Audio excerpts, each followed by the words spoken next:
हजरत बिलाल से लोगों ने कहा आप नबी पाक से मुतासर कैसे हुए? तो जनाब बिलाल कहने लगे मैं ज्यादा लोगों को, मक्के के लोगों को जानता ही नहीं था, जो कि मेरी ड्यूटी थी घर में काम करने की और मुझे सख्त सजा मिलती थी उमैया बिन खल्फ की तरफ से, तो मैं तो ज्यादा लोगों को जानता ही नहीं था, कभी मुझे मौका ही नहीं मिला था बाहर निकलने का। हजरत बिलाल कहते एक दिन मुझे बुखार चढ़ गया बड़ा तेज, मैं लोगों को जानता नहीं था। फरमाते मुझे तेज बुखार चढ़ गया तो ठंड बड़ी सख्त थी, मेरे मालिक ने मुझे कई किलो जौ दिए पीसने को चक्की पे।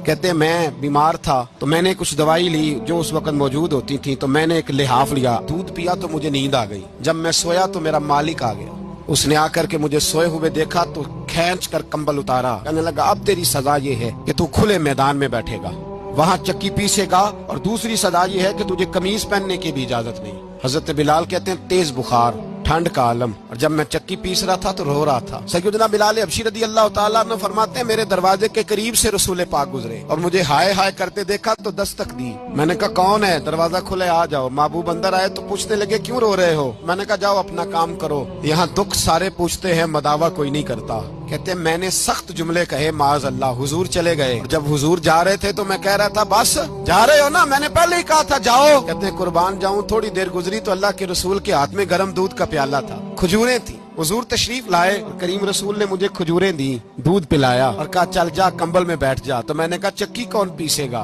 वो तो बड़ा मारेगा।